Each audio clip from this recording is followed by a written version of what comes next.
Hey, everybody. I am Riot, and I am the founder of Mile Monsters Inc.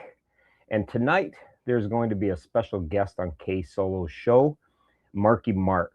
It's pretty incredible to see this come to fruition because in 2018, I competed in my first Hoka Hey. And in 2020, while competing in my second Hoka Hey, I found myself on the side of the road talking with KSolo. And KSolo's motto has always been aspire to inspire. And that conversation inspired me to take my charity riding to the next level, to start a nonprofit. So in 2021, Mile Monsters Inc. was born. It was born out of that idea of charitable motorcycle riding. We are known for doing epic events, and we try to raise both money and awareness in our ongoing fight against a rare form of muscular dystrophy called Duchenne muscular dystrophy. We have 7 heroes that we ride for, and our mission is simple. We want to help kids live their best life, whatever that is. We are like a make a wish program without the rules. If they want to go shoot rifles, we do that. They want to go on a motorcycle ride, a cruise, whatever it is, that is our goal.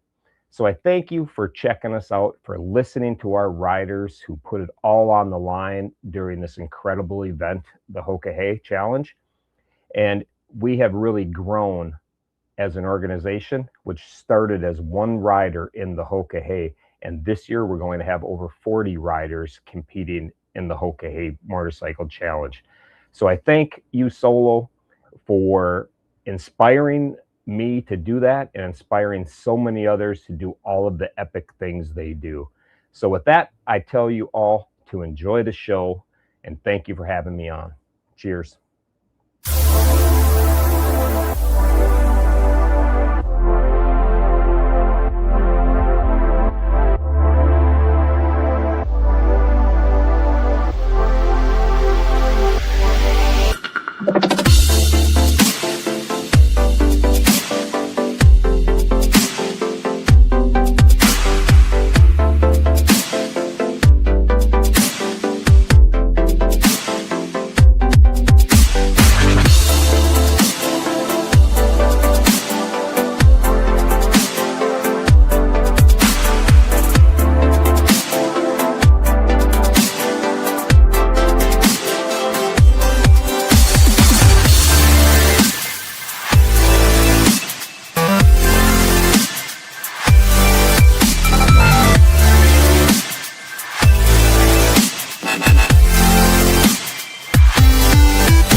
Oh, come on in, come on in, come on in, ladies and gentlemen. How did y'all like that cold opening?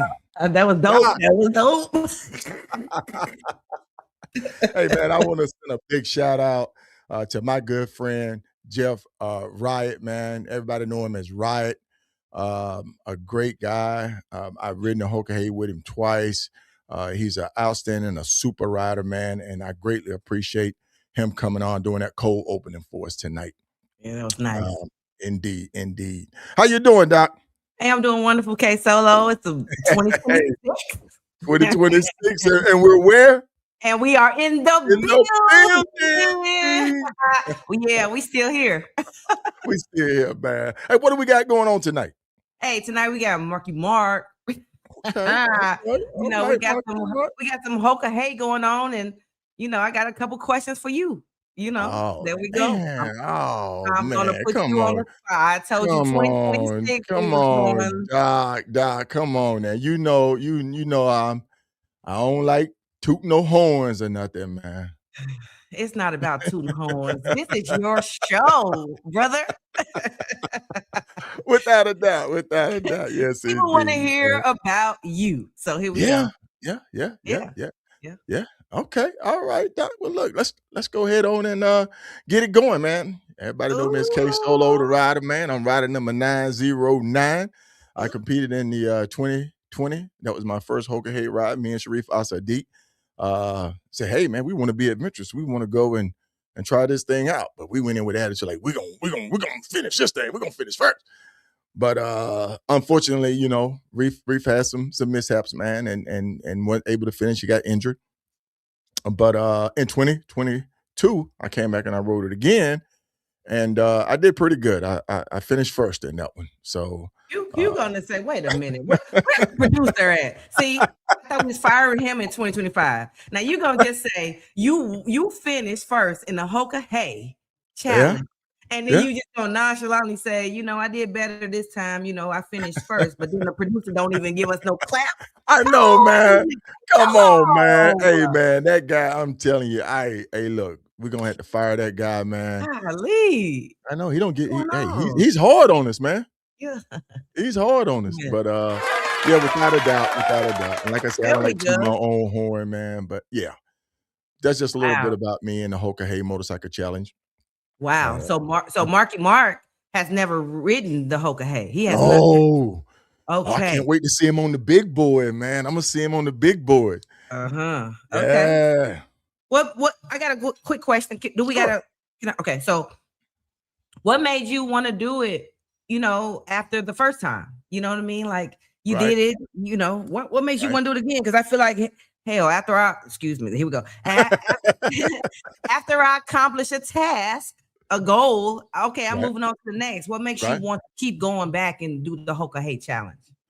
Well, the first time, I didn't feel as though I gave it my best. I made some mistakes, some rookie mistakes, and I knew I could have, you know, done better. And then, you know, and it worked. My technique worked. I just feel like I had more in me.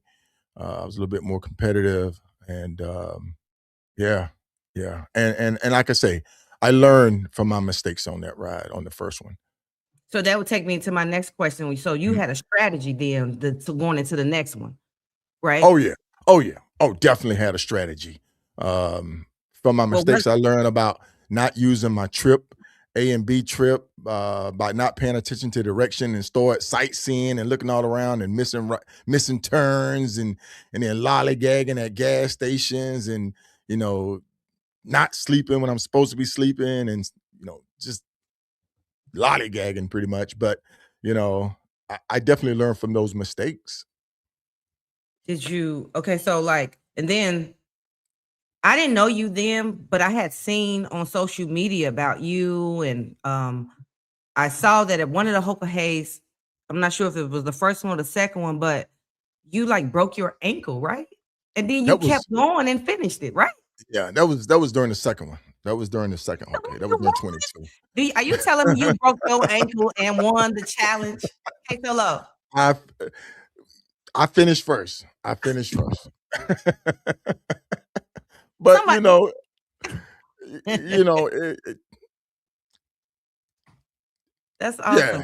Yeah. Okay. So my question is, real quick, can you tell us a little bit like how did you break your ankle? And what was the motivation and determination to make you say, I still want to go, even though I got a broke ankle? Because I'm going to tell you right now, I think I would have retreated. Oh, the adrenaline rush was going on.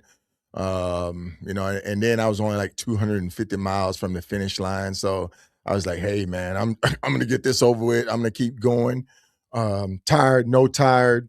I'm going to keep on going. And sure enough, it was like just adrenaline. And it got to the point where I had to call the talk and say, hey, look, you know, I have to come as close as I can to the finish line because we're not supposed to finish within 10 days. And I was on the 9th day.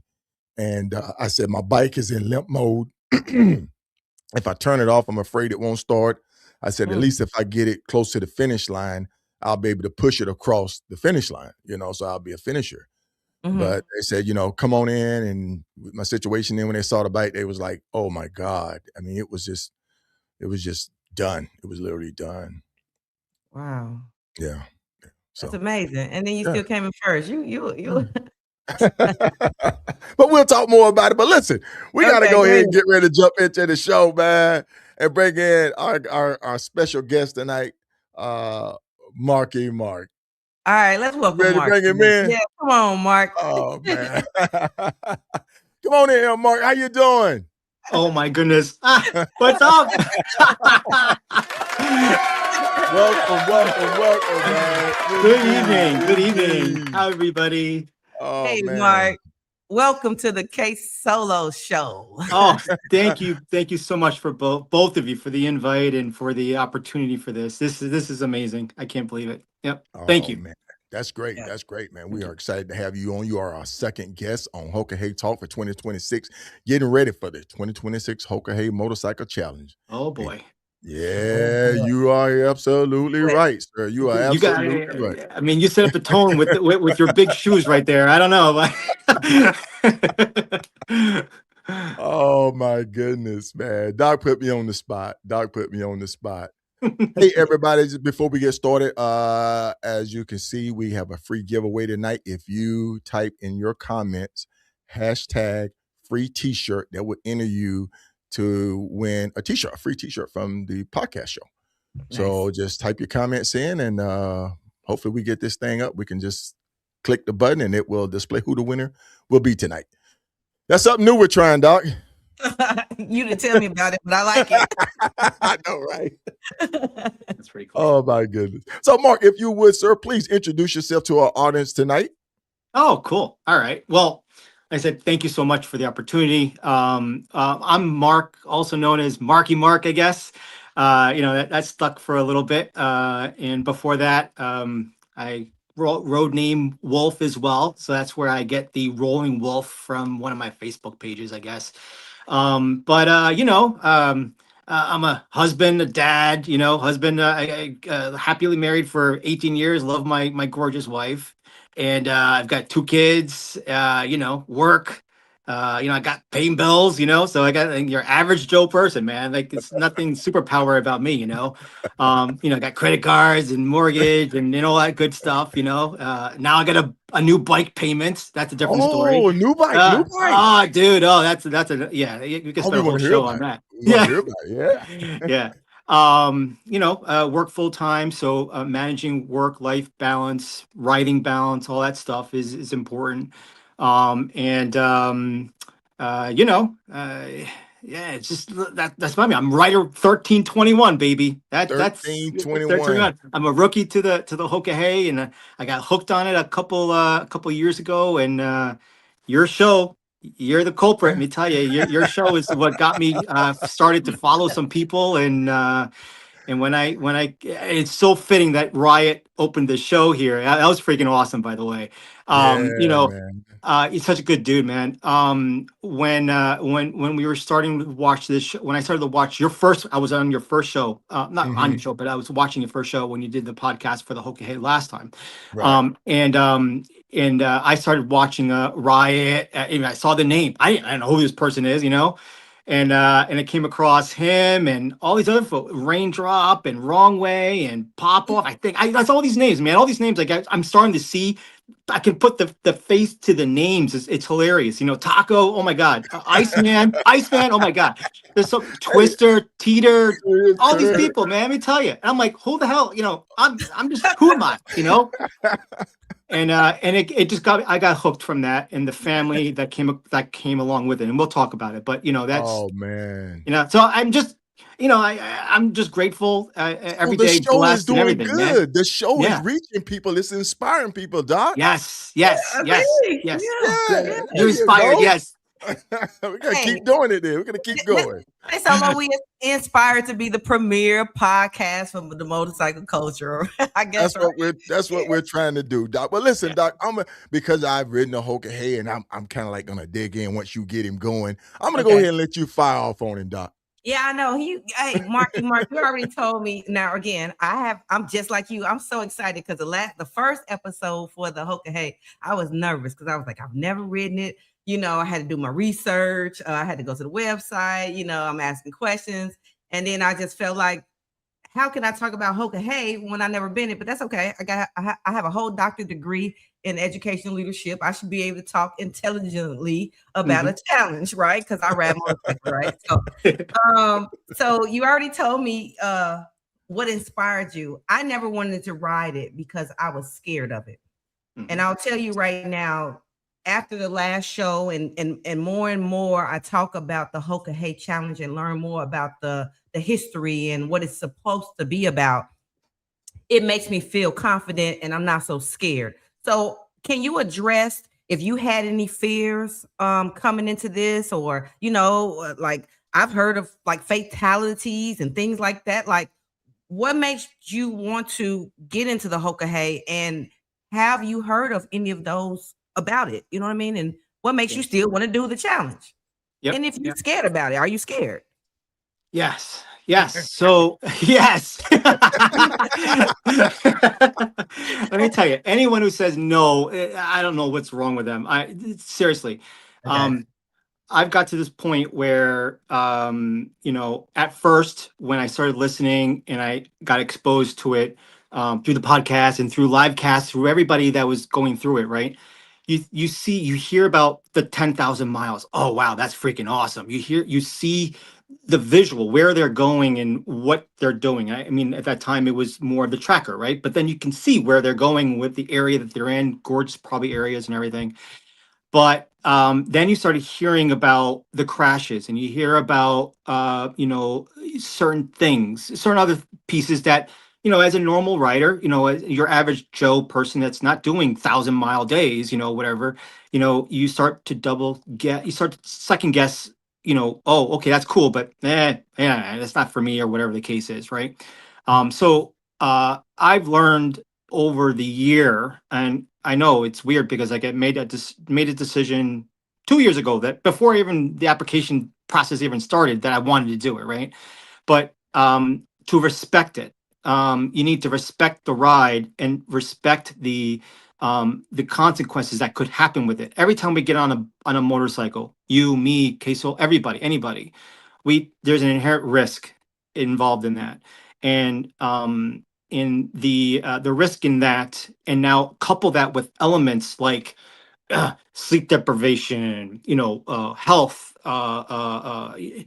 man, hallucination. I mean, you're the clouds. When the clouds start talking to you, man, there's issues going on. All right, there's a lot of things that now that can now interplay and can get you, can cause things. And that is what, I started to think about, okay, I haven't really pushed myself in some of the rides that I've done previously.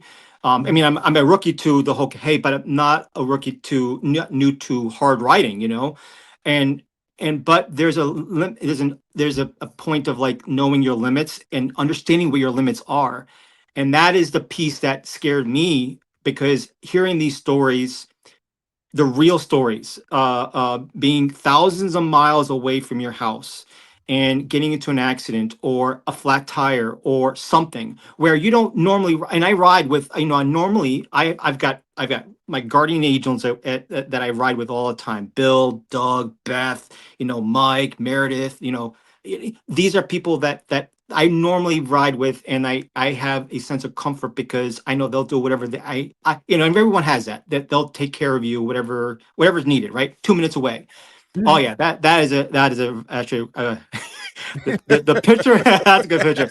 The picture behind this one, when we were all together giving the middle finger to this drawbridge, it was hilarious. But it's that moment that that's that moment that you get that sense of scare. You hear the stories, and that's when you start to become a bit more, like I have to call it, like I say work maturity, but at writing you become more mature, seasoned, as you start to learn a bit more about, and you listen to people who've had these encounters and experiences, to know how do you adapt and how do you prepare for situations like that. And all you can do is you can prepare the best that you can, and then you got to expect the unexpected while you're out there. It's a real thing, like it really is, and you just got to do it. And so, to overcome that fear is just to pursue, to try and just do, do your best, and hopefully give you that confidence. And I can tell you right now, I know it's going to sound a little mushy, whatever it is, but getting into Mile Monsters, and writing, I know we'll probably talk about this, but writing for something else and having that as something to grab onto bigger than you, right?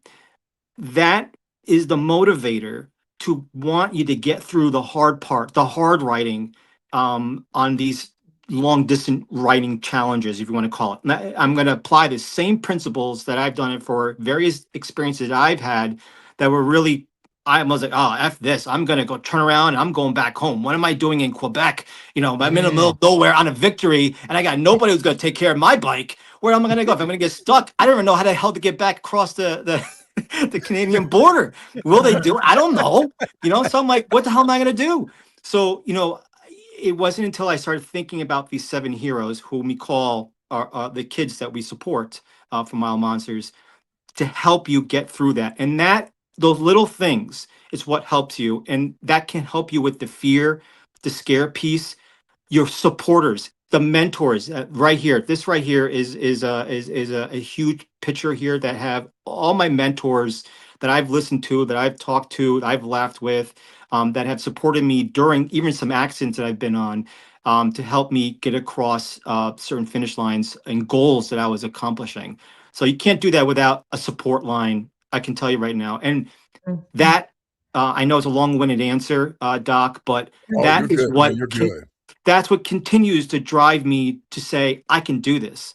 I can do this. And I'm going to ride this, my ride, first, second. I don't care. I have a goal in mind, but I know that at the end of the day, like what you said in your intro, KSolo, at the end of the day, I'm going to lay it on the table, the best that I've done, the best I could. And I've done it for a purpose. My purpose is to help these kids with that are battling with Duchenne muscular dystrophy. However, I'm going to do it in fundraising, awareness, however it is, that I'll do my best there. And at the same time, I'm going to help people, you know, wherever I can. I'm on the road. I'm going to do my best to make sure you're safe.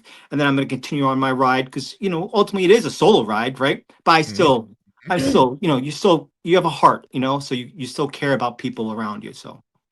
Okay. Yeah, he gave me chill bumps. Got chill bumps. Yeah, but before we even go any further, man, I just want to say this right here. My wife. That's a good one, dude. Where'd you get that picture? Come on now, come on. You know, you come on the show. I'm gonna do my homework. But first and foremost, man.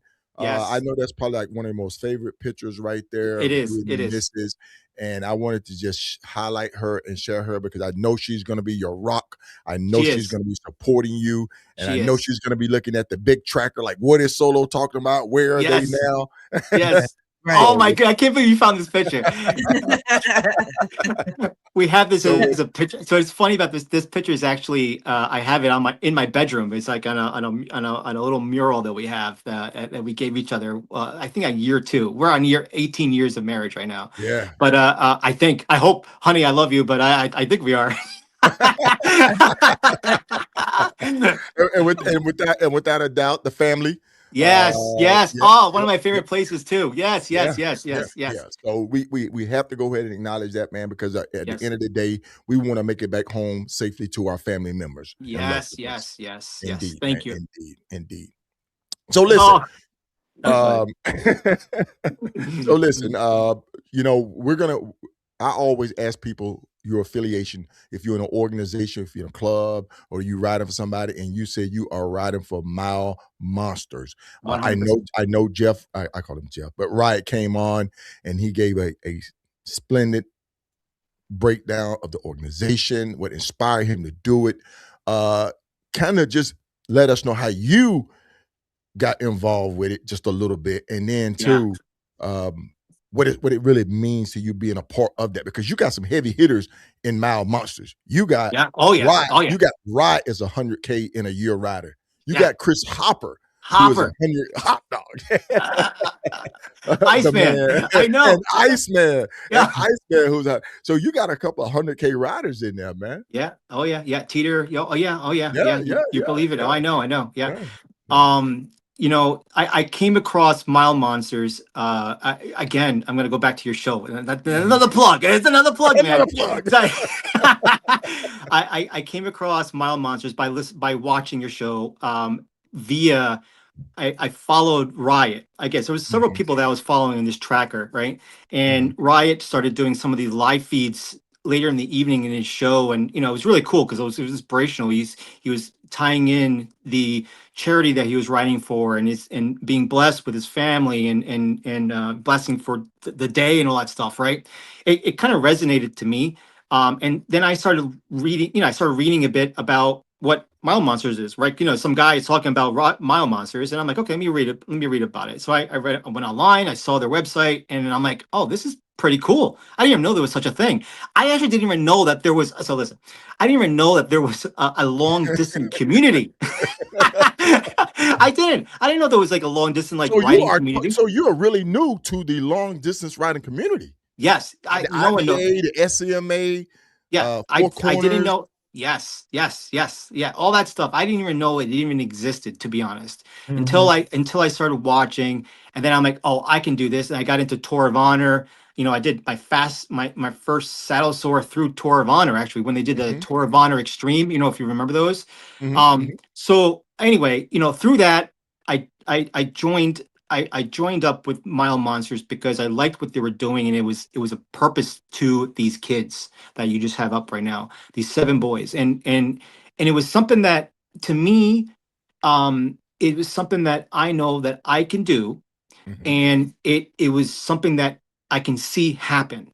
Not to say that other organizations don't, you can't. It's not easily to see. You can't really. It's not something that you can tie directly to, right? And when you can tie something that you're doing, and you can actually see something happen, like impact somebody, it means a lot. And honestly, when you actually meet a hero, dude, it changes you. It really does. And my first hero was Jackson, who I met. And he's one of the youngest and newest hero that has Duchenne muscular dystrophy. And it was one of my trips that I was going around looking for geo coins, and I stopped across, and I made it a point during these hunts to nest in certain things. And I purposely wanted to meet him because he's the closest to where I live in Connecticut. He lives, closer to a nearby a couple states. And I really wanted to meet, and I met the family, and you can see how the disease affects the family, affects the siblings, the parent, everybody. It's not just the kid. There's a lot that's happening. And that changed me, man. Let me tell you, that changed the way that I ride. I normally just go, big rides and poker runs and whatnot. Right now, it means something, and I I really enjoyed that piece of it, that aspect, that the closeness that I got to it, and that's where I became. Then I started going full throttle into the organization and learning more about it, and how I can help and bring my network, and how I can come up with different ideas and help them with fundraisers. And I can be loud, man. I've got some loud fundraiser ideas, and it may seem like, some of the postings I may have on our site that we have, but it really isn't about me. It's bringing that awareness and bringing it up in front, and I'm doing it for the kids. Nice. Even though it's like big and loud, but that's just the way I am, because I'm going to go full throttle on whatever I do. And it to me, this feels almost like, it feels, I do a lot of community service. My family, we do a lot of community service in town, and organizations and everything, scouts with my son and everything. And let me tell you, this is what felt the closest to me so far. And what better way to do it with writing and helping the community and helping somebody. So I'm grateful for that. And it's a really cool organization, great amount of people that's there. I don't let the names, I honestly didn't know, I know there were big names in there, but I don't go into it thinking, everyone's approachable. And once you get over that starstruck type of moment, they're real people, and they care. Oh, that's a good picture, dude. All right, so Hop was actually my first monster that I met. Monsters meaning us writers. Was Craig over at Wild Ass. I met him up when I took one of my crazy trips up to the Lake George, and to help him find a coin. And then while I was doing some of these rides, I was actually coming up. I think I was either going up or north. I can't remember if I was coming from North Carolina, Virginia Beach, to Quebec. I did like an overnight run, and I can't remember if that's when I met Hopper second time, and I met him while he was doing his 120K, Yeah. his attempt. And he took the time to meet me there, up at Four Corners, and had a beer with him, and we talked a little bit. Let me tell you, a lot of these, they're so approachable.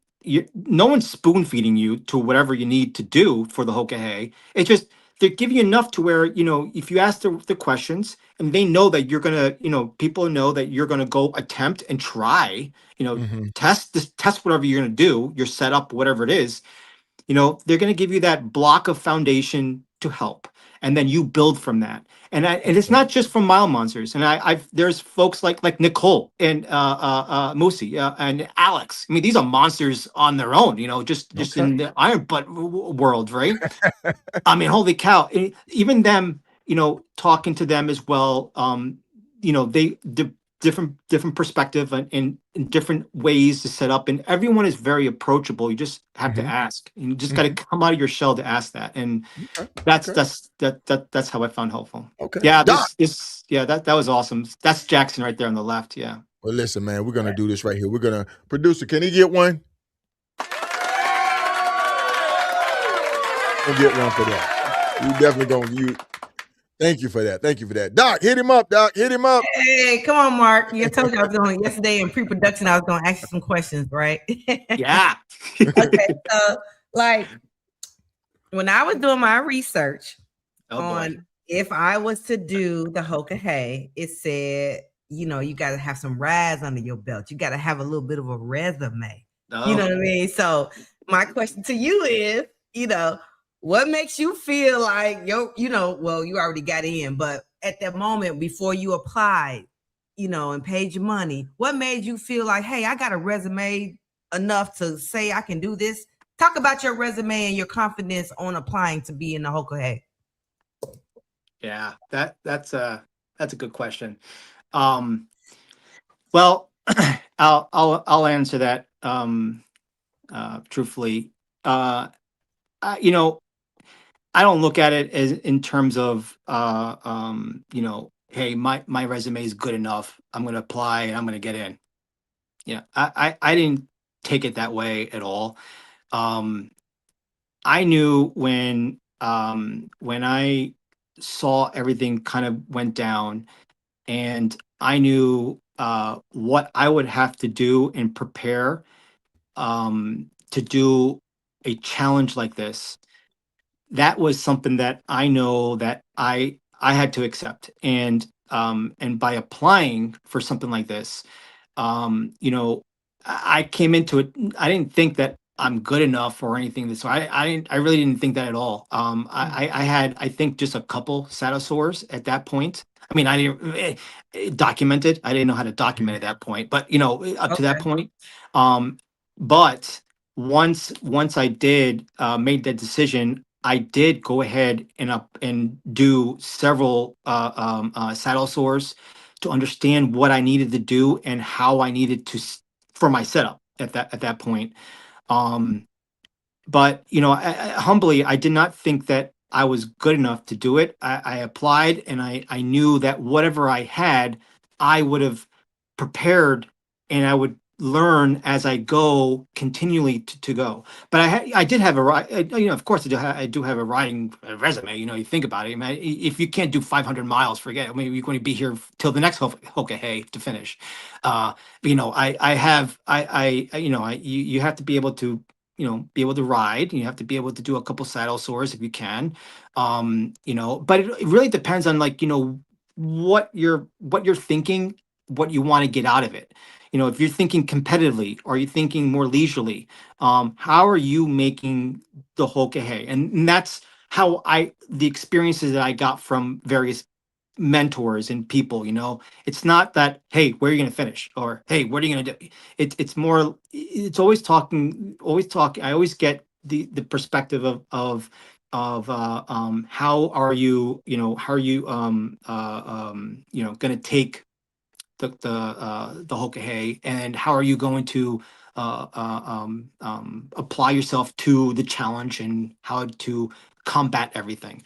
So that's how I took it. And then when I got the call, that was a whole different deal. When I got the call and we went through the resume and went through some of my long distance riding that I have done, and what I plan to do. That was the preparedness that I've that I tried to do during the process. Wait, so wait 1 second, KSolo. So I saw somebody in the comments that said that you had not done an iron but into 2024. So when you say you have not you didn't document your stuff, but you was already an unsung rider and out here in these streets, right? So correct. Yep. When it comes to, if you didn't document it with like iron butt or anything like that, when it comes to proving that I'm not just jumping out here for this challenge, how did you document that? What did you show them?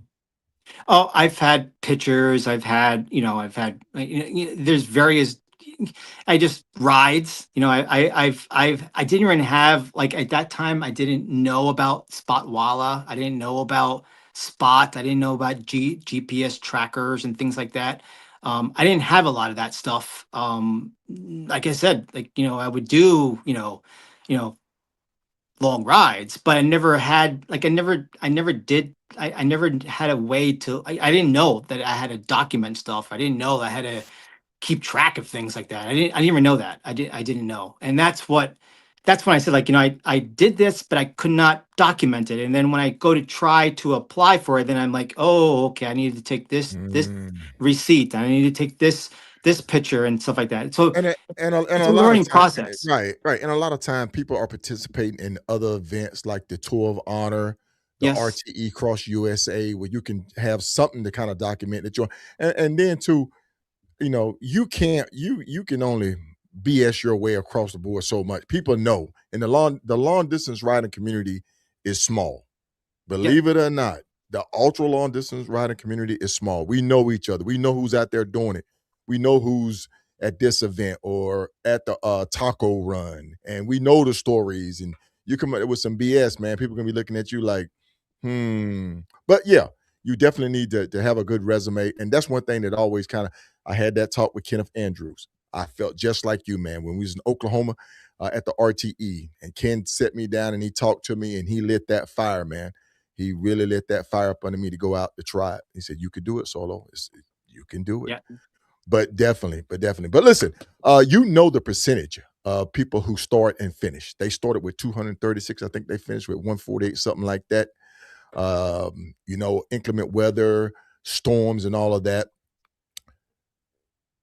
Getting ready to start this Hoka Hey. How have you been prepping for it? What has been your number one prep getting ready for the Hoka Hey? Yeah, my number one prep.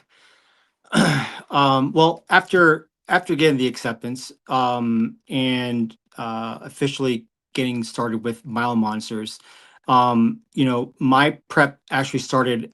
I want to say about 8 or 9 months ago, where probably maybe even sooner. Probably I want to say maybe April, May or so, or somewhere around there, March or April, and what that was for me was to maximize every ride that I did, that I was doing, whether if it's a small ride or a big ride or any kind of trip that I was taking to wherever I was doing, was to test whatever I was testing out: gear, my clothing, my hydration, my eating, everything.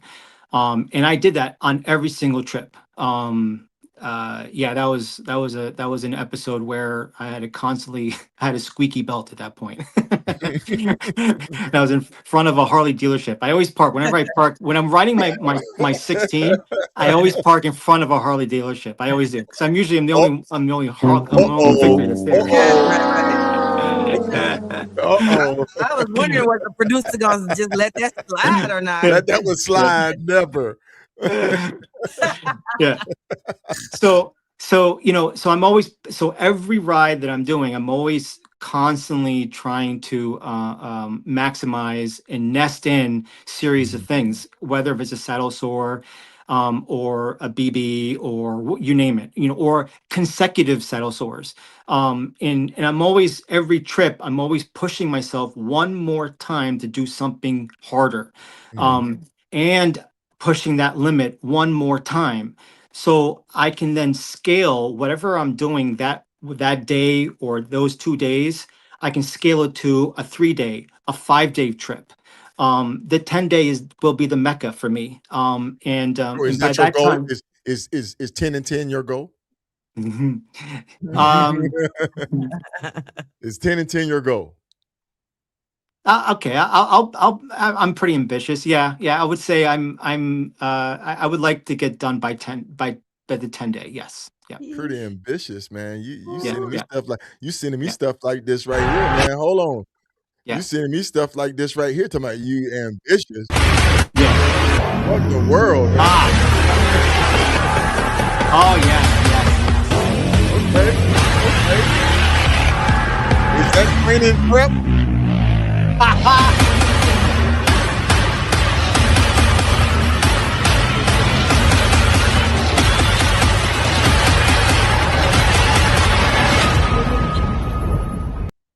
Come on, Yeah. Mark. Yeah. Okay. Okay. Yeah. Okay. Come on. Yeah. Okay. Okay. Yeah. We're gonna throw the cards on the table there. The wolf is hungry. I get it. I love it.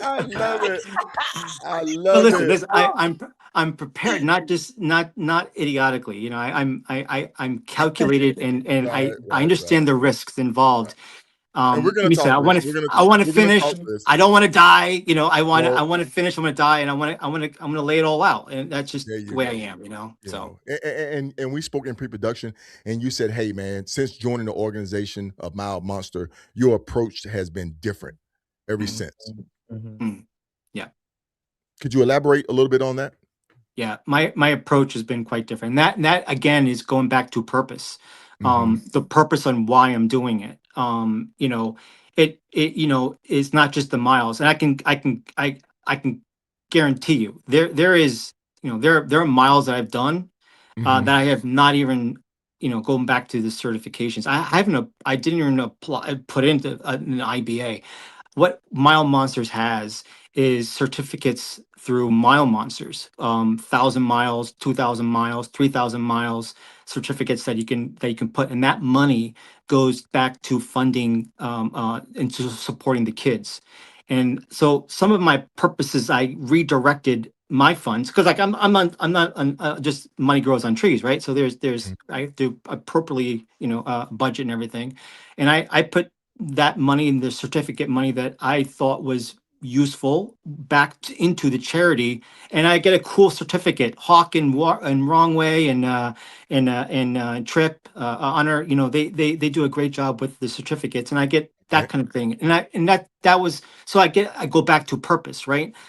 What It's not the ego of doing it. It's actually the purpose of the charity and the kids that are driving me and fueling me to do what I want to do. And yeah, okay, cool. So it's not the bravado, right? I'm gonna finish it. I'm gonna have it as a check mark. I'm guaranteed I want to finish it, and I will. Right? I'm determined I will. And however I finish, I will. However I do it, it is what it is. But I'm, I it's just part of it, Okay. Yeah. All right. Doc. Yeah. So this is not it's called a challenge, but it's not, from my understanding, we're not out here competing, right? It's it's a personal challenge. But if you want to finish in the first 10, so you're doing like 1,000, so so let's clear this up right now. Okay. Because I want to know for when I get ready to go out there, right? Because I'm y'all making me feel like I'm right? So when I go out there, I'm thinking I ain't challenging my buddy. So if they roll up on me on the stop sign, I'm not gonna try to hurry up and leave the stop sign before they leave, because I want to get there first, right? Right? Or what? Like when they go to sleep, when they sleep, and I'm creeping in the night because I want to get there first. Is that what's going on here? It's not a challenge, but it is a challenge. It's not a race. It's not a race. Okay. But it's a challenge. You know what I'm saying? But you know, you wake up when you hear bikes passing. You wake up. You're gonna want to roll. It's just a natural instinct. You know what I'm saying? You know, you want to leapfrog. You know, somebody pass you, then you say, well, okay, I want to pass that person, and it just happens. You know, it's one of those motivational things with kinetic where it just keeps you going. It just keeps you going. It keeps you motivated when you see another ride out there. When you see numbers on the side of a motorcycle, and you know it's set up like, okay, you say, okay, there's another rider. I know I'm going right, or I kind of know where I'm at in the pack. You know what I'm saying? So, you know, and like I say, you know, you have that strategy of saying, and this was my goal.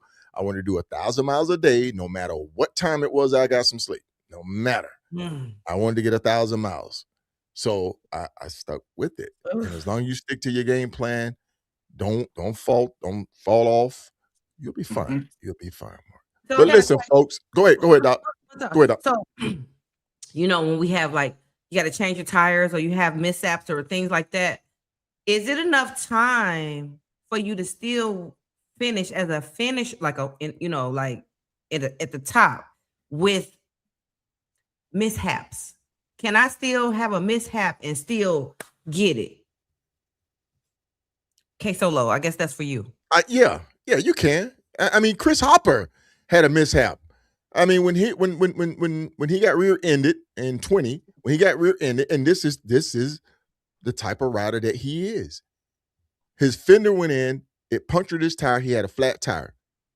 They scrambled to get somebody to fix his tire, and Hop still ran the pack down, still finished, I think, either 4th or 5th during 2020.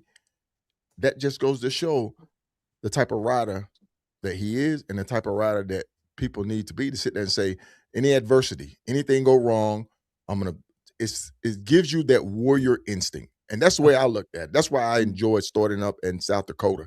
And we went to the Black Hills. When we went to Crazy Horse, we went to the museum. So the thing is, you have that warrior spirit, that warrior mentality, that I'm going out here to battle. I'm riding my horse out here, and I'm not coming back because I'm going to leave everything on the battlefield. So you look at it as being your battlefield. You walk out there with your armor, which is your steed, which is your motorcycle, and you give it your all. That's the way I look at it. You know, how do you see that, MarkyMark?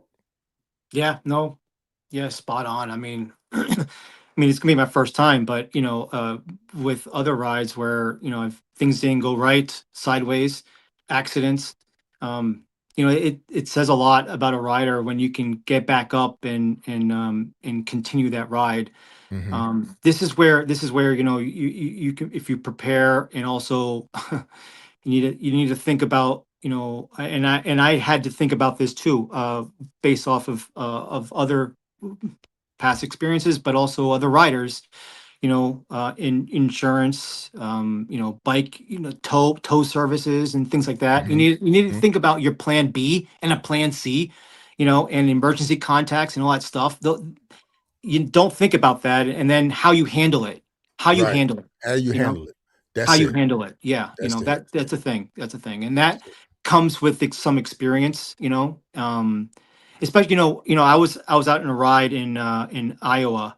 I was going out to Minnesota this past summer, and I hit a spot. Actually, I was trying to go and get a picture of the Iron Butt sign over there, and well, you know, I hit a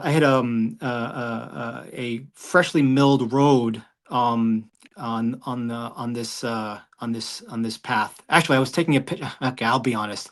I was taking. I'll be honest. I'll just see the truth come out. Come on, man. Come on. Since it didn't go through insurance. So, but anyway, I was taking it. I love sunsets and sunrises, by the way, and so I was taking a picture I was taking a picture because I was heading west, taking a picture through my mirror on my right side, and I was kind of like doing one of these things with my phone, and took a picture of the sunset. So I have that on one of my blog posts. It's actually a really cool picture, right? But I missed the road to turn onto to get to the sign. to get to the Iron Butt sign. And I got into this other road. I'll never forget that road. I snapshot it because I'll like put a big X on it. And about half a mile, and it was gravel. It was like the milled stuff. I'm not accustomed to that in the Northeast so much, because they just mill it and they just apply another asphalt layer on top of stuff. But this is like, it was like millings, like kind of white rock, and it was about 4 to 5 inches thick, and it was about a half a mile onto the road. My front tire sunk into the center. I veered into the center of the road. My front tire sunk in, and I had one of those. I'll never put it on my bike ever again. I had one of those easy, it holds your throttle, cruise control things. For your wrist? Yeah. Not And good. Not good. not good. And I hit that when I hit the brake, my front tire went in, my hand hit that, and it spun my bike 180. And it threw me into the cornfield. And I think I had all my gear. Yep. Came back up, and that it's talking, and then the first couple of people that you talk to, I didn't know anybody. I didn't have anybody except for my family and my friends back home. But luckily, I had, believe it or not, I had Hop on my phone, Riot on my phone. Talking to them got me through, and their experience and their wisdom on, calm, are you okay, but step by step, and then how's the bike, is it rideable? And then moving on, and then get into a gas stations about 80 miles north of Alberta, Minnesota. I don't know where the hell I was. And and then calling my wife and telling her, hey, I'm okay. I know my GPS thing stopped in the middle of nowhere, but I'm okay. That kind of like, that sort of like that wisdom that helped me a lot. And that just put another checkbox that, okay, I know how to handle myself in that situation now. And apply that to the next piece. Hopefully not again, but it's those type of things, You don't get that when you don't get that when I mean, I guess you could, you get into an accident anywhere, but that being on your own in the middle of nowhere, from Connecticut all the way down, to Iowa, and in the middle of nowhere, no help, nothing going on. You have to be able to manage when you're solo riding. And that's one thing I had to learn to be more mature about that. I didn't have a good sense of awareness of self. I was not self-aware when I did that, when I was doing certain rides. Yeah. And trust me, you find yourself out there in the middle of nowhere, your gear will be tested.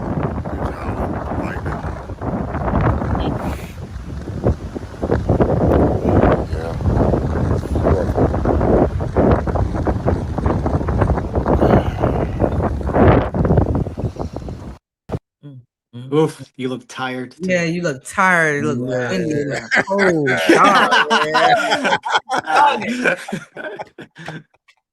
Get ready, baby. Get ready. Oh my goodness. Oh my goodness, man. It was bad that night, man. Yeah, it was bad. Diesel up front, and Gopher was in front of me. And a storm was coming that night, man. And I seen the lightning up there. I think it was like Kansas somewhere, and it was lightning bad. But I said I just couldn't do it anymore. I had to stop, man. Yeah. All right, Doc. Goodness gracious, yeah, I just keep getting goosebumps. I really do just keep getting. So you have a pick. So when I went on my road for the Four Corners last year, and this year I'm getting ready to do it again. Not last year. 2024. I did the Four Corners, and so this year I'm going to do it again. I had a pit crew. And so do people have pit crews during the Hoka Hey Challenge? And do you have a pit crew? I don't. Well, not that I know of. KSolo, do you know anyone who has a pit crew? Well, yes. I will say this. Some club members will come out and support their club members, club brother, club sisters. We were at one of the checkpoints, and we know which dealership we were going to. So people that was there said, okay, we there. Do you need food? Do you need laundry? Do you need anything like that? Bike repair? Because this is what kills you. And yes, to answer the question, yes. The way that it helps you is that when you ride to the dealership and they're not servicing after hours, all dealership is not servicing after hours. You have to wait till the next morning. And that's what killed me my first okay.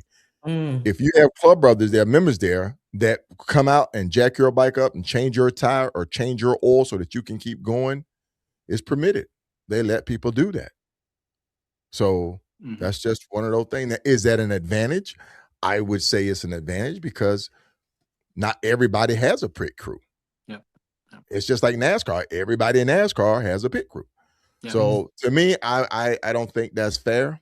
I think that may give an advantage to individuals who use a pit crew per se. Then everybody had to go to the dealership or kind of work it in that everybody is on that same. It's just like the bikes. Everybody rides a V-twin motorcycle. So it's fair. It's not like you coming in with a ZX14 or a Hayabusa and try to compete against a V-twin. You'll just blow us out of the water, just like the IBR. Yep. But I personally don't think that it's fair. I think it gives an advantage. Doc, I don't have a I guess I don't have a picker. I mean, you guys just found out who I am today. I don't have a pit crew. You never know. You may be a ringer, Mark. I mean, I can call a ringer. Yeah, I mean, I can call Doug and Bill. Hey, Doug and Bill, I'm 10,000 miles away. Will you come pick me up in your trailer? I mean, seriously. It's just like what Dead Man said. Dead Man is saying, you can sleep while they are doing maintenance. So, I mean, to me, that's an advantage. I mean, trust me, when it's some stories. But the thing about it is it a self-challenge. It's not a race, and it's what you put in is what you get out of it. If you went in, you gave it 110%, you left nothing on the battlefield, then you're going to feel proud that when you put that cut on or when you put those colors on, and it's not a cut. It's not the traditional MC vest. It's kind of like what you get when you complete or finish the Hoka Hey Motorcycle Challenge is your set. So Greg, okay. So real quick, clarify that with me. So if I get these patches, you know how you in the club and you city to city and you crossing state lines and you got a safety pin to say you can pass, or somebody in your club has let people know you coming ahead. If you complete the Hoka Hey and you got a vest and you got your patches on it, can you go from the East Coast to the West Coast and not be bothered by any like 1%ers and things like that? Yes, you can do that because everybody knows Jim Red Cloud touched bases with the powers to be, and they know about the organization. I'm pretty sure people may have their own stories because it's not a motorcycle club, it's not a riding club, it's a challenge. And yes, it's set up like maybe say a 2 or 3 piece set, but it's not. I've ridden coast to coast. I know other people ridden coast to coast. Kenneth Andrews, Dead Man. A lot of people wear their cut all the time. Chris Hopper wears his cuts all the time. And I may try to get Chris to come on, who helped me start doing this podcast. And shout out to Chris and shout out to Wolf and shout out to Logic and those guys who helped me get this thing started. But they can give you a little bit more information about their experiences. And maybe I even try to get, if there's anybody that maybe have done the first, second, third Hoka Hey that would like to come on and talk about it and share their experience, I would love that. Just reach out to me. You guys know my number. I'll get you on here and just let you have at it because we want to try to inform people, give them as much knowledge and experience to even consider to say, hey, I want to do it. Because I know after the broadcast, when they open it up for 2026, I think within an hour, all of the slots were filled and they were working on the standby list within an hour because the podcast, there's people who sit there and say, I didn't know anything about it. Yep. I didn't know about it until I saw your podcast, KSolo. So yeah. So yeah, to answer your question, you can ride coast to coast. You have to present yourself and know what you're doing because it does give the impression that it is an MC. So okay, all right. Can I just add? Yes, when you're talking about the pit crew piece, it's actually one of the reasons why. I mean, I had no intentions. Actually, I had full intentions of writing my victory in there, and I'm doing it out of spite because of the victory brand, and I. It's just the way I am, and I'm gonna zing it to Hopper too, because he always like to put that with the Indians and victories, right? So anyway, I had all intentions of doing that, but I had a lot of anxiety. I'll be honest. I had a lot of anxiety about the getting the victory serviced and everything, and if I needed something, because everything was at a checkpoint, was so far that I've seen has all been with Harley dealerships, right?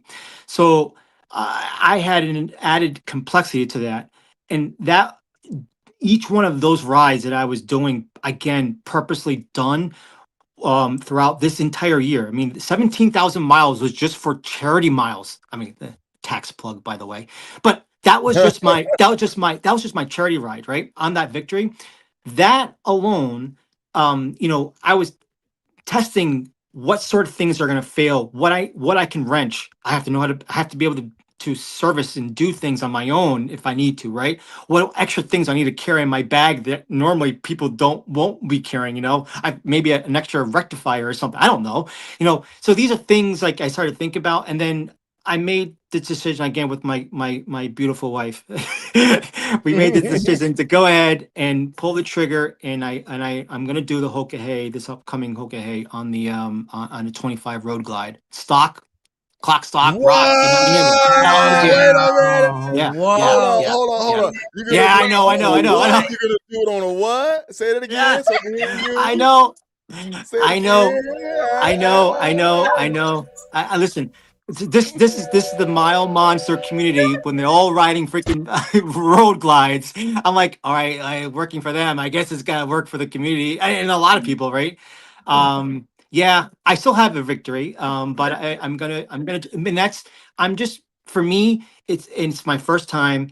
I want to take that piece of my just keep a little sane part of this chaos that's happening, Right. controlled piece of chaos I can have by doing that. So that yeah. Well, So listen. I would be dead yeah, wrong. I would be Pat. dead wrong since we're talking about Indians if we didn't talk about Room Old Man Pat Cornell, myotonic dystrophy. I think I'm pronouncing that right. Myotonic dystrophy. Yeah. He started out doing the 125 within 125,000 miles in 125 days, which he accomplished that even with a broke collarbone. And now he is trying to go for 200,000 miles in a year, which I think he is on track for that. So awesome. That's a great platform. Shout out to him. And yeah, definitely glad you're on a Harley. Because Harley always finishes first, but nah. No argument. I know, right? Hey, folks. Hey, this is what I need everybody to just sit tight, right quick. We're gonna take a quick break, reload, and then we'll be right back. And we're gonna go into a little Q&A, and then we're ready to wrap this thing up. So just hold tight.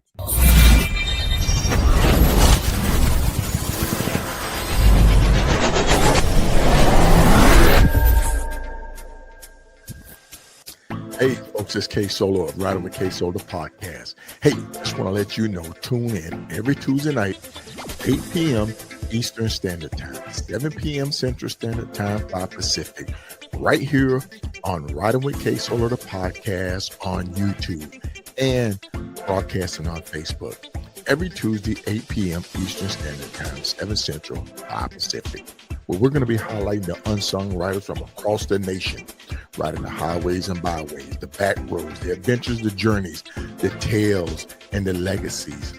Make sure you tune in right here, Tuesday, 8 p.m. Eastern Standard Time, 7 p.m. Central Standard Time, 5 Pacific, Riding with KSolo, the podcast.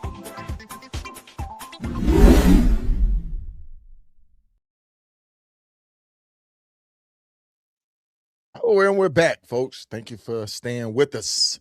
I know some people like that. We're back. Yay. Hey, we've been chopping it up tonight with first-time rider, rookie. I get to call you that, rookie. Yeah. MarkyMark, rider number 1321. He's riding for Mile Monster. And if you did not catch the cold opening when Riot came on and said his spiel, which was a great setup for the show, man, I can't thank Riot enough. My hat off to you, sir. Anytime you need me, you know I'm there for you. So listen, we're going to go into our final phase of tonight's Hoka Hey Talk. Mark, we're gonna see where this thing goes. Okay. Is it going to be early morning, late nights? What day? What days? Again, early morning, late night. Yeah, it's rapid fire, baby. Rapid fire. Early morning, late night. Both, but early mornings, late nights, but mostly late nights. music or silence during the ride? I like music. Yes. Okay. One word you felt at the finish line. When you finish, what's the one thing you're going to say when you finish? One word. Oh, oh my goodness. One word. One word. It's going to be probably rapid fire. Holy shit! It's gonna be something like that. It's gonna be something like that. Sorry, it's two, but it's gonna be something like that. I got to yeah, I did it or something like that. My last rapid fire. My last rapid question is: would you do it again? Yes. I hope so. Yes. That's bad. I'm just messing. Oh, good deal. Oh, Doc, hit him up, Doc. Hit him up. Yeah, I just want to know about the finances. How are you preparing to financially do this? Because I hear it's a big tab to join this challenge. What is the challenge? What is the price to join the challenge? And my question really want to know is, I know it's a big ticket, and if I don't finish it, do I get to use my money for the next time I want to do it, or do I lose my money and then I got to do the big ticket again? And like I like hate that. And then I hate to do this to you, Doc.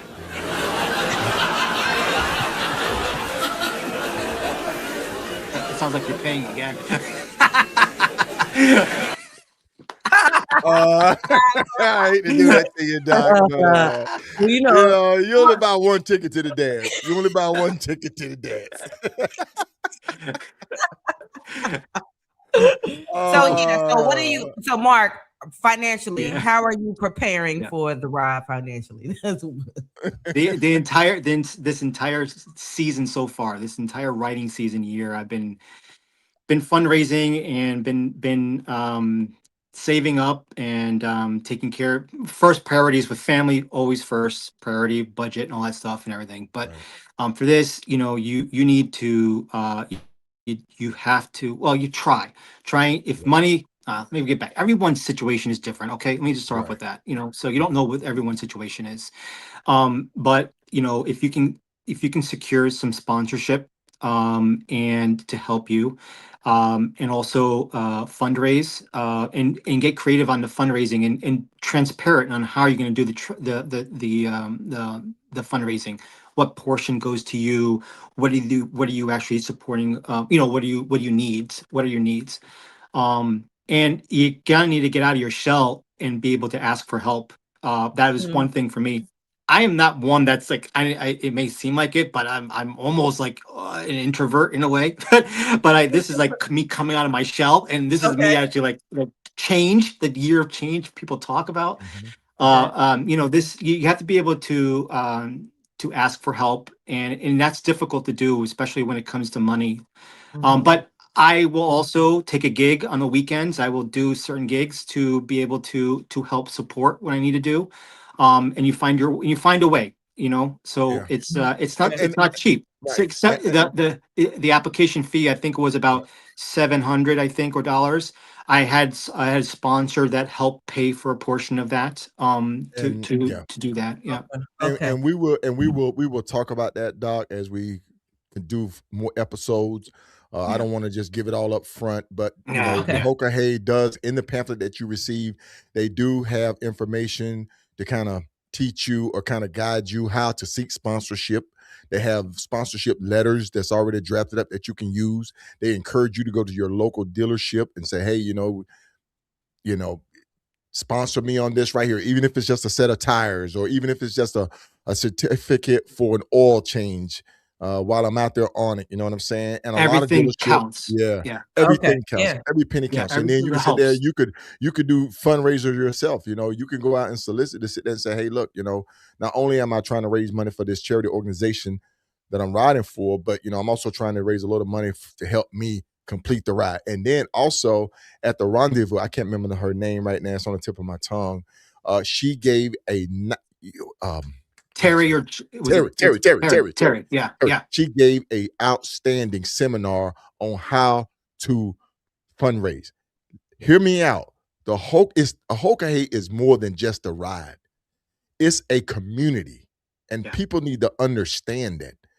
You just don't come and ride the ride and say, okay, you become a part of a community where people will help you. They will guide you. They will give you that information. And the Hoka Hey, like I say, at the rendezvous, put on seminars, and we do gatherings. We do something they call a gauntlet, but we'll talk about that. Okay. All right, man, we're getting ready to wrap this thing up because my bandwidth tonight is a little low. Oh no. Doc, no, I had to carry on, stay on talking about bandwidth. But David Bell said the Hoka Hey is not as expensive as the IBR. You are exactly right, sir. Oh, yeah. I think the IBR entry fee is maybe $2,500. That's the entry fee. You only get one ticket to that dance, Doc. I think for the Hoka Hey, it's either $750 or $1,000 entry fee, somewhere around there. Correct me if I'm right or wrong, folks. It was. Yeah, so somewhere around there. And then you have to look at, you know, wherever it starts, you have to get a hotel room there. You have to, you know, get food and your maintenance of your bike and everything like that. So it can add up. You know, you may be like maybe $5 or $6 grand to start, compete, complete, and finish the Hoka and then get back home. So, yes. Fundraising is key. If you can space it out, you know, it helps. Right. Like if you could start spacing it out this way, you're not dishing out so much at one time, you know. Yeah. So as we get ready to wrap this thing up, MarkyMark, let's talk about your fundraising, the organization, where people can donate. Yeah, great. Yeah. So fundraising. So, you know, again, as you know, I'm writing for Mile Monsters Inc. and to support 7 heroes that are battling Duchenne muscular dystrophy. You can find more information at MarkyMark HokaHey2026.com. If you like to support me and, you know, help me with some fuel and some tires, you can click on some of the buttons I got there. And if you can, or if you want to apply if you want to donate to milemonstersinc.com, straight to the cause. If your company has matching gifts, that's important because you can apply that because it is a 503 and a legit 503 non-for-profit. So you'd be able to maximize on matching gifts if you can. You know, it's you know, all the information you can find is on these websites here. So I'm, you know, and if you want another purpose to ride, visit milemonsters.com, become a monster, check us out on Monster Mondays. Riot does a pretty fantastic job with and Misty, a fantastic job with the Mile Monsters videos, live streams. You can learn about the boys. You can learn about the events that we have. We have some really cool shit. We have some really cool stuff happening, right? I mean, we got a giveaway. Dude, sorry, look, I have to say it. We gotta get it. Sorry. You guys have a jar? I don't know if you got a jar. I mean, we got a jar. That's our fun drive.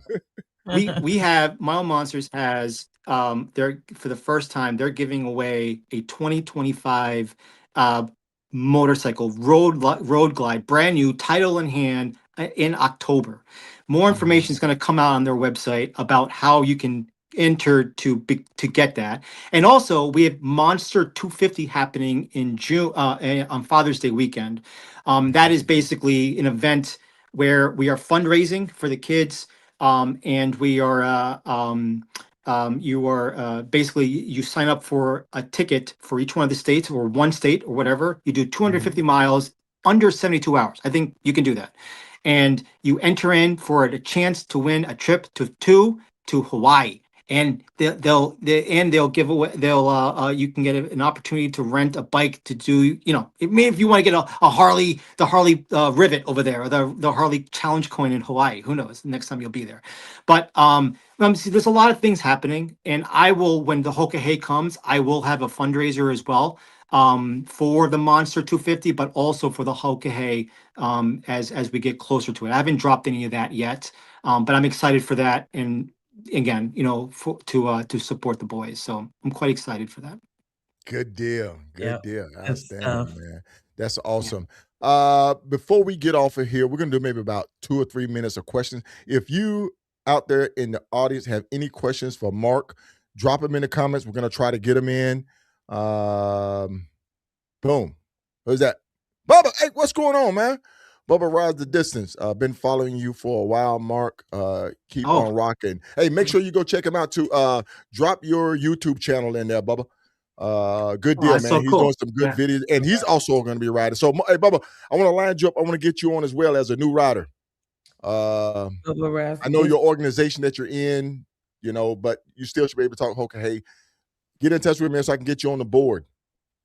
Good deal. That's awesome. Looking forward to some riding with you this year, MarkyMark. All right. D Holt. All right. Cool. Good deal. Bolo. Even Bolo says I think you met him, Bolo. Yep. I want to wish Mark much success on the Hoka Hey. Good deal. Cool. Yeah, man. See that, man? You're gonna have people rooting for you. The whole cool. nine yours. The whole nine yours. Yeah, that's awesome. Yeah. Good deal. Good deal. Mark, can you draw in them? That must be an inside joke. Okay, that must be an inside joke. Go ahead. We got time. That's fun. Okay. All right, Hawk. She's good. She's awesome. So this is actually quite funny. So like I said, those certificates, Mile Monster has certificates, and there's something called a Mega Monster certificate, where you have to do 3,000 miles under 72 or 70 hours or 68 hours. I can't remember the exact number. And while you're doing the 3,000 miles, you have to draw the letter M. All right. So those three, it's distinct, right? Well, it's kind of hard to do that. So I know I'm gonna sound like I'm whining, but it's hard to do that starting from like the Northeast. If I'm starting in the middle of the country, I go up and down easy. Or if I'm starting from this way, I'm like in the corner. I'm like, I gotta do like a weird M, right? Well, anyway, I mapped out a huge M. Right? I'm like, I'm gonna do this. It's gonna go down to Georgia, gonna come up around, I'm gonna come back down to Ohio, come back down, and I was gonna eventually end up back at the rendezvous. That was my intent. After I hit Tallahassee, come back up and hit that. And I was gonna get my M out of this. And every time that I've attempted to do this huge M, the M became like an A or a V or an N. It never. And I'm like, I listen, and it came to the cross. Like, hey, Mark, are you like, do you have big crayons when you write? I'm like, it isn't like that. It's just a series of events, unlucky events by clutch or something were to happen where like I'm trying to meet like I hit like a BB. Actually, in one of these rides, I was right at like I was about 2 hours shy of hitting like a BBG. Just shy of it, and I was like, God damn it, the freaking clutch. And then I had to head back up north, and it ruined my M completely. So every time now that I submit a certificate, or if somebody is submitting a certificate with a small M, they have different certificates of M's. Hero is a smaller M, now every time they do that, it's funny. It's oh my goodness, that's so funny. No, that is what you just put up there was a really cool picture with one of our boys who again, when we ride and the purpose that we're riding and how we're fundraising, we were able to send Alfie to go sing on stage with Gene Simmons. That was Ridgeway. Ridgeway and Big Daddy played some big role in that, and they Big Daddy on the show as well. Yeah. Freaking awesome, man. Let me tell you that was, and then Mahomes, of course, and everything with the Big Daddy and Riot that were there. That's the stuff, man. Let me tell you, you can't see that kind of stuff with other organizations, and this was awesome. That's why I ride, man. Good deal, man. Good deal. Yeah. Nice. Well, Doc, we're gonna get ready to close this thing down. Okay. Great show, man. I greatly appreciate having you on. Shout out to all the guys in Mile Monster. Yeah. You know, yep. The missus is gonna be rooting you on. We're gonna be right there. Yeah. Keeping her, the fam. We're gonna keep the family going. You know, we got your back. Yep. And yeah, you can leave that thing in the garage. Yeah. Ride that to Harley. Yeah. And you also doing 73 for Carl, right? Oh my goodness. I attempted this. Yes, I did. Yes. Carl's okay. a fantastic guy, man. I actually, some of my fundraising, I'm actually going to have him do a couple 3D models of certain things for the kids. I haven't, that's a secret, not so much anymore, but anyway, it's made part of the fundraising. But yeah, he's awesome. I attempted to try this, but Alex and Nicole blew me out of the water with this. Good deal, man. Good hey, Mark, I love your energy. I wish you the best. I think you're going to do a wonderful job. I think you got some great supporters, and I'm going to be rooting for you, man. Number 1321. 1321. Let's go. Let's go. All right. Focus, Thank determination, you so willpower. You are so welcome, man. Thank you for coming on. We greatly appreciate having you. All right, Mark. Stay tuned to the program, man. Thank hope you. we'll have you back on, Sam, man. You're one of them elite finishers of the 2026 Hoka Hey Motorcycle Challenge. All right. You have a good night, Mark. Good night. Bye, everybody. Thank you. Right. Thank you. Doc. Hey, man. Hey, man. Every time one of these Hoka Heys get going, get to talking, it get you and motivated and inspired to want to do it, huh? Man. And so you got me visualizing when I finish and putting on the vest and crossing state lines and running into people and be telling them, no, wait a minute, leave me alone. This is the Hoka Hey patch. Leave me alone. No, this is cool. I'm loving learning about this. This is awesome, man. Good deal. Hey, Dead Man, before we get off, I just want to let you know, man, you are more than welcome to come on the show. Even if you come on and be a part of the panel, man. Dead Man, I think he was in like the second or third challenge he competed in, and he just rode again last year. Yeah, man, when I broke my ankle out in South Dakota, he took care of me, man. He let me stay at the house. He took me to the hospital to get x-rays and stuff. His wife, Barb, he rode in the second and fourth. I'm sorry. He rode in the second and the fourth. And his wife took care of me, man. So I definitely greatly appreciate that. But listen, folks, make sure y'all stay tuned on Thursday. Thursday now, we are now doing Hoka Hey Talk instead of Trip Talk, because we are gearing up for the 2026 Hoka Hey coverage of the 2026 Hoka Hey Motorcycle Challenge. That's right. And it's Hoka Hey is every other week, every other year. Right? Every other year. Yep, that's right. So on our next episode of Hoka Hey Talk, we're gonna have Kim Henry on. Riding number 1162. 1162. She's Jamaica in the building. She's coming back for more, man. She's coming back for more. So next Thursday. Yeah. Next Thursday, Hoka Hey Talk. That's gonna be the 15th. The 15th. That's dope. I like that. That's gonna be the 15th. She was on my pit crew for my US Four Corners 48 state in the end run, so I love it. Oh man. Hey folks, if you enjoyed the show tonight, give us a big old thumbs up. We'd greatly appreciate it. We enjoy having MarkyMark on with us. But before we get out of here, we're gonna try something that we've been waiting to see if we can get this. Okay, going. We got the free stuff, right? Okay. We got the free stuff. So we're gonna try to get the drawing for the free shirt giveaway. Okay. Let's see how this is rolling. Let me see if I can do it. Uh-huh. I had it before.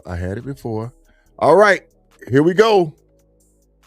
Let me pull this up. I'm gonna share this screen.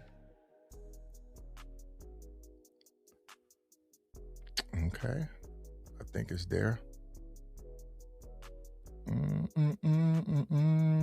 Hold on one second, folks. You know, you got to be tech savvy around here, man. You got to be tech savvy. Okay, that's that. And then we're going to do this.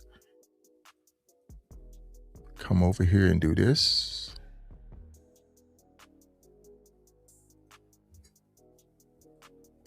All right. So I think we are ready to go.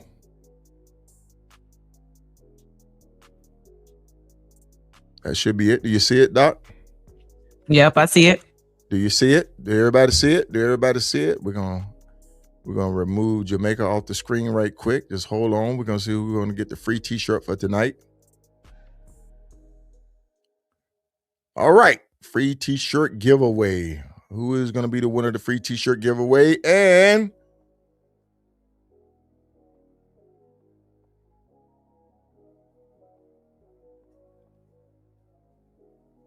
y'all, traveling with staff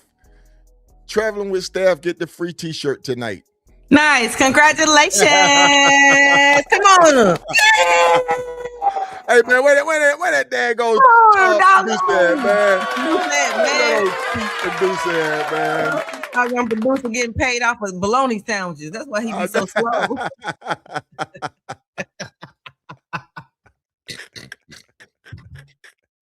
Oh my goodness, we having too much fun, Doc. They gonna kick us off the show, man. But listen, folks, we want to thank Traveling with Staff for entering the word hashtag free t-shirt for tonight. He is our winner for tonight, so he will get a Riding with KSolo the podcast t-shirt free from us. Congratulations. Indeed. That's dope. I like that, KSolo. Yeah, man. Yeah. We're trying, man. We're trying to be the premier podcast. That's right, Doc. Yeah, we go. Right. All right, then. So listen, folks, from the studio, we want to thank everybody for tuning in tonight. We're out of here, man. Y'all have a good night. Yeah. Good night, everybody. Good night, everybody.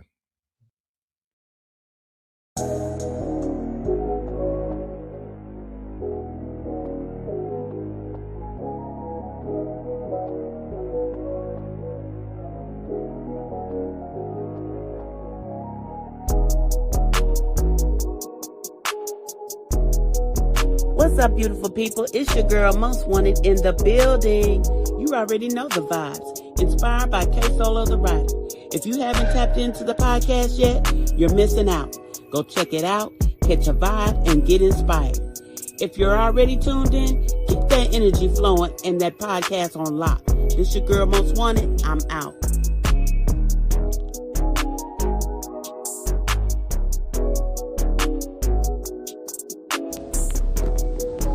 Yo, it's your girl A Boogie.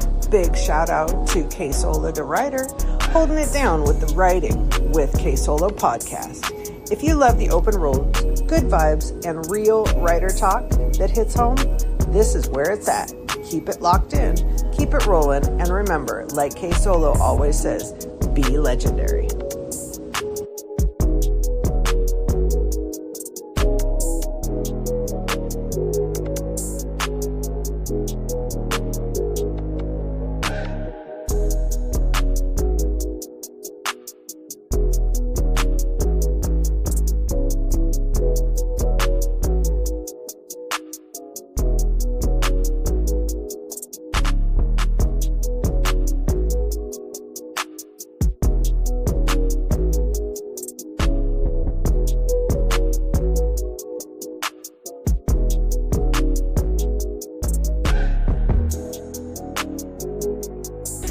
What's up, everybody, including Lottie Dottie? You already know what it is. It's your boy Retro. We in the building, and you already know we ride with KSolo the Rider. It's a privilege. It's an honor. Make sure you tune into the podcast, and you will be inspired. If you don't believe me, tune in and see. Your boy Retro told you so.